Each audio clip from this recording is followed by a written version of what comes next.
that time. Hi everybody, it's Sid from Cool Moviegram, your source for everything about cool movies. Be sure to hit that subscribe button and the bell icon for more cool movie related content. Special announcement what I would like to be doing eventually, which is going to be after the month of Ramadan. I'm going to be hopefully start doing more live streams slash interviews with other creators, be they on Instagram or even on YouTube. So those of you who I've kind of like subscribed to, and those who subscribe to me and whatnot, or if you follow me on Instagram, I'll be making videos, doing interviews with you guys, whether you're across the pond or even if you're local to me. I would gladly maybe meet up for a coffee. We could sit down, have a chat, just talk about what your channel is and your movie interests and what really appeals to you.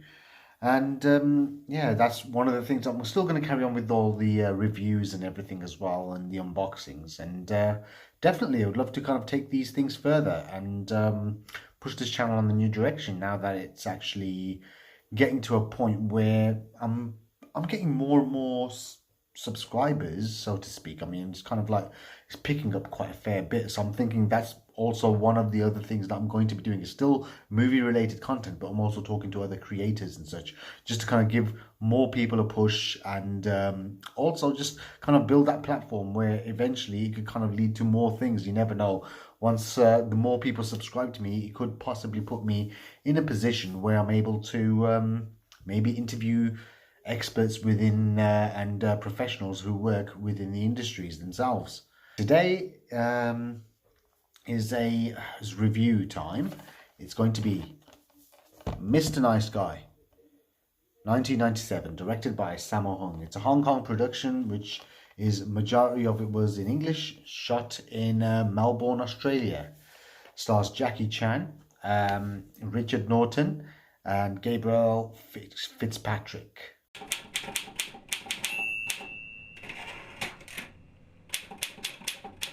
The film itself stars Jackie Chan as Jackie, conveniently speaking, who's a very popular TV chef who lives and works in Australia, in Melbourne, and he happens to bump into a young, perky, sexy reporter played by Gabriel Fitzpatrick, who's fleeing from gangsters led by Giancarlo, aka Richard Norton, who's the biggest drug kingpin in Australia or Melbourne, and she has a drug deal gone bad and a murder take place, and she's got it on tape, and she's trying to flee from his goons.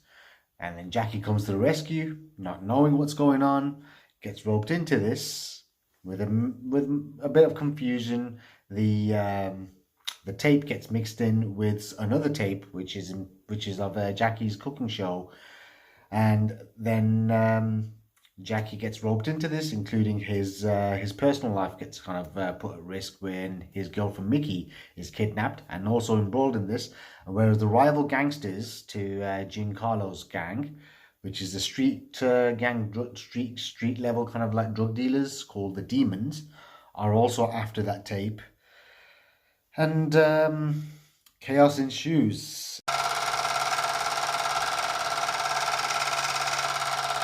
To learn to know and appreciate the history behind this film, you'd have to kind of go back to when Jackie Chan had actually become a huge star in 1978 back in Hong Kong. He did Snake and Eagle Shadow and Drunken Master. After a string of failures at the box office, Jackie was like almost an overnight sensation, and after The Fearless Hyena, which was his directorial debut, he had signed with Golden Harvest for a 3-picture deal, which was around about 10 million Hong Kong dollars, which Jackie was definitely not going to give up. It gave him full creative control. Then came The Young Master, but then because of some issues with his previous employer, Lo Wei, and getting the triads involved, Jackie had actually been sent to the United States because Golden Harvest had an office and a studio set in America, especially after the success of Enter the Dragon, which was a co-production between Warner Brothers and Golden Harvest. And they'd made his first attempt at cracking the Hollywood market was Battle Creek Brawl, which was 1980, directed by Bob Klaus, was also directed directed Enter the Dragon. And that film itself, made on a budget of 3 million, it managed to make over 10 million at the US box office. Don't know about the numbers that it did in international markets, but although it was a money spinner, it kind of made more than 3 times its budget. The studio considered it to be a box office disappointment, considering they were expecting the same level of box office success that Bruce Lee's Enter the Dragon did, which at one point when it was released in 1973 was the highest grossing movie of all time in the world. And that was only made on like a very modest, less than $500,000. And Jackie had then also appeared in Cannonball Run, which was a Golden Harvest production, directed by Hal Needham. Then he went back to Hong Kong, made a few movies. He also appeared in Cannonball Run 2 some few years later, but then had been approached by Golden Harvest with another director, James Glickenhaus, who's like a grindhousey kind of like really a B-movie type of director, who had made Jackie's next attempt to break the American market, which was The Protector. And that film, it was a complete and utter failure at the international box office. And in the West, it was critically panned and not the best movie of his filmography, but it had its moments. But I wouldn't say it's not that great. Very grindhousey, but I would say Jackie was very miscast in the lead role as a serious cop, based in New York, and I could see why Jackie had also shot his own version of The Protector with different scenes and also reshooting one of the fight scenes in the movie, making it more kind of like palatable for the Hong Kong audience, which that itself was a moderate success. But then that led him to make Police Story. But then after the abysmal failure of The Protector at the US box office, Jackie had given up on cracking Hollywood at all, and focused more on his Hong Kong projects. And it was not until when Rumble in the Bronx was actually picked up by New Line Cinema, that actually surprisingly did really well. That broke Jackie Chan into the mainstream, made him a big name. And so did Super Cop, which was picked up by the Weinsteins with Dimension Miramax, and that did fairly well at the box office, as did Legend of Drunken Master. But then that came out after Rush Hour, which was his first starring Hollywood role since 1985's The Protector. And Rush Hour was a global box office success. It smashed, that was the highest grossing Jackie Chan movie globally, prior to Rush Hour 2, which was even more successful than the first. And that was it. And then Mr. Nice Guy was one of those movies that came out around about just after First Strike. Initially, this film was supposed to have been a fifth Police Story, which was after First Strike, but then it became something else. And this was the first time that he had actually worked with Sammo Hung since Sammo Hung as director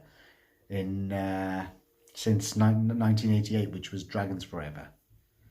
And yeah, this film was a big hit. It was actually a very big success in its in the Hong Kong market. It didn't do so well in America as in comparison to Rumble in the Bronx, and then Rush Hour, which came after this, was a huge success. But yeah, I mean, what I can say about this film now, the review. The film itself has a very kind of B-movie type of feel. It's very kind of like kind of plays very light and very kind of fast with the plot. I mean, the plot itself seems very hokey at times, and apart from Jackie and Richard Norton and even Gabriel Fitzpatrick, every other actor was just not very good. It's like in particularly, especially though because the majority of the cast is are Australian actors, and they weren't that great. I mean, the dialogue was really bad, and the acting was just kind of like very amateur level. But what this film lacked, it made up more than enough with some amazing fight sequences, some great stunts, and it's just overall slapstick humor. That's where this actual the focus of this movie was on. It was on that, and some of the scenes were just were pretty good. I mean, this was like really kind of like exciting. They kind of move with the move the plot of the movie. Just kind of just moves forward. You don't really care much, but you do kind of enjoy there's just the spectacle of this movie. That's all it was. This was just like a showcase of, yes, this is what Jackie Chan can do, and this was in the 90s as well, when Jackie Chan was still pretty much very nimble, and you could even see in the outtakes that like he had actually had a few knocks and bumps here and there, but he carried on filming. I don't know, maybe he did have a couple of injuries, where he had to kind of like step back a little, but and let people like Andy Cheng kind of like maybe do a few shots here and there. But overall, it looked amazing. The film was just, I mean, despite its flaws, I mean, the film itself has a lot of fun. You know, it just has a lot of fun with the action sequence. For me, the most notable action sequence in this movie was the fight sequence in the construction site. And this is probably the second time that I've seen a Jackie Chan movie where he ends up having a fight at a construction site, when in comparison to 1985's Heart of Dragon, which was also directed by Sammo Hung. I mean, but although both fights themselves are amazing, but the Heart of the Dragon's fight sequence was a lot more serious and kind of like, they had a very kind of like just full on. There was no slapstick humor. It was just full on, just kind of like just carnage, and just people kicking the crap at each other, kind of like just being impaled, and it was fun. But this was like more Jackie having fun with with all the props and all the machinery and the equipment, and he kind of utilizes everything in his in his actual choreography. And one of the things I would also say just look out for is Brad Allen. This is probably the first appearance he made in a Jackie Chan movie. Brad Allen, the late martial arts former Jackie Chan stunt team member, who had also gone on to be the assistant director of Marvel's Shang-Chi and the Legend of the Ten Rings, and he had also served as fight choreographer for several movies, including Edgar Wright's Scott Pilgrim versus the World and The World's End. And he was, you know, and it just showed that like he moved on from there to kind of starring in movies with Jackie Chan, being a part of his stunt team, and he had actually kind of like progressed to assistant director on one of like Marvel's better movies. But sadly, before Shang-Chi could be released, he had passed away, and it's quite interesting to see that this is where he began, and is actually in that sequence where they at the construction site. And overall, I mean, that is the highlight of the movie. It's funny at the same time, but it's also kind of like just hair raising to see like Jackie Chan kind of like literally do all this death-defying stunt work in the midst of all this kind of everything going on, and it's just exciting. You just kind of get kind of sucked into this, and you think, yep, this is actually really kind of classic Jackie Chan kind of feel to it, which at that time, I mean, he had kind of started trying to appeal more to the Western audience after the success of Rumble in the Bronx. And for me, Mr. Nice Guy gets, I'd say 3 out of 5. But I think because it's one of those movies I kind of watched as a kid many times, but as a teenager many times, it kind of has a very nostalgic feel. So I would say I'd be generous and give it 3.5 out of 5.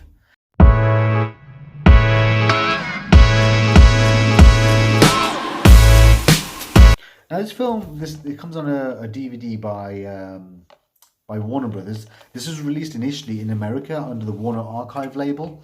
It comes in a slipcase, and as I've also mentioned before, it comes with lobby cards and a A3 folded poster, a fold-out poster of the movie, which is pretty much the cover that you see on the DVD and the VHS when it was released in the in the West by New Line Cinema. And yeah, you just get these lobby cards, and it comes in a slipcase. So that's all there is. It's about 4 lobby cards. Yeah, that's it. That's all there is. There's no bonus features. The only bonus feature on the Blu-ray itself is it's just a trailer, which is like the original theatrical trailer from Hong Kong, and it's like a very VCD quality kind of like resolution. It's just what isn't very clear. And apart from that, there's no other bonus features on this. I mean, I like the presentation of this film. The fact that you got 2 versions. You got the original extended Hong Kong cut, and also the New Line Cinema version. Now, I watched I've always watched the US New Line cut, and that was what was available in the UK, and that has well, that was cut back from 97 minutes, which is the original running time, to 88 minutes. So about 11 minutes of the film was cut out. And truth be told, when watching both of these versions, there isn't really that much of a difference. It doesn't kind of like make like a very kind of different feel to the plot. I mean, there's more violence towards women. Maybe a few scenes were changed, like the opening sequence is different from where the original Hong Kong release of the film. It starts off where Richard Norton's the first kind of like character you're introduced to, who kills this woman for being a spy from another gang. And then it goes to Jackie Chan in his kind of like TV chef kind of role, filming like him making kind of noodles or pasta with dough by his own hands. And yeah, that switched around in the New Line cut, and yeah, it has a lot more kind of like, there's more violence towards women in the Hong Kong version, to the point where like it's like, whoa, that's pretty aggressive. And there's a different kind of music score, but to be honest, both music scores I wasn't really too keen on, whether it's the New Line version or the Hong Kong version. Nothing really kind of like makes that much of like a difference. And for me, I would say I actually prefer the New Line Cinema cut of the film. That's because it has like it's a lot more tighter pace. It's much more tighter. It's like they trimmed off like quite a fair bit of the fat. I mean, it doesn't really work for all of like the edited versions of Hong Kong Jackie Chan's works, especially when they were released by Miramax or New Line Cinema. Like for example, Rumble in the Bronx. I mean, I've only seen the Hong Kong cut of the movie once, which was like on a VCD, and I thought it was a lot better. I mean, I thought the music score fitted the movie a lot better, and it's just what the bits that are left out, it actually kind of gives a different feel to the movie. It kind of like it doesn't mess with the pacing, not at all for me. I mean, I thought it wasn't too bad.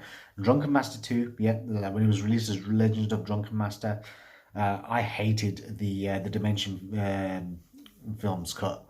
I mean, I thought the Weinsteins absolutely messed with it. And Police Story 4 First Strike, I would say, yeah, I'd say the Hong Kong version is better. But for this time, this is the only time where I think that the US cut of a Jackie Chan movie was actually better than the original theatrical cut. And I thought the pacing moves a lot, because truth be told, the plot isn't really there. I would say it was just it was a very kind of like B-movie type of feel to it, but it was just the action. That's where you wanted to kind of be. This is the only thing going for this movie is just the non-stop action sequences from start to finish, and which kind of keeps you hooked. And yeah, and you get to see some great stunt work, some great fight scenes, and just overall great ability. The only thing that I thought that was wrong with this movie was that was a missed opportunity for a rematch between Jackie Chan and Richard Norton. The last time that they did kind of like share a fight on screen was in the hilarious Wong Jing directed City Hunter. And that fight was really good. It's very comical, but this could have included an actual fight instead of Jackie Chan kind of being kind of held back with ropes, where he just kind of like tries to wail in on the where Richard Norton tries to wail in on Jackie Chan. That's all it is. And I thought, considering both of these guys, when they fight together, they have a great kind of timing and rhythm. But overall, it was a missed opportunity. They should have had an actual full on fight sequence at the end of the movie instead of him kind of like ending the way that he did. That was a missed opportunity.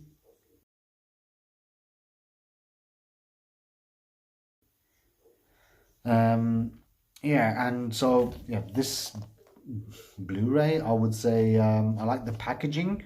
I like the additional bonus kind of like material that you get with it, as in the lobby cards are cool, and I don't mind the poster.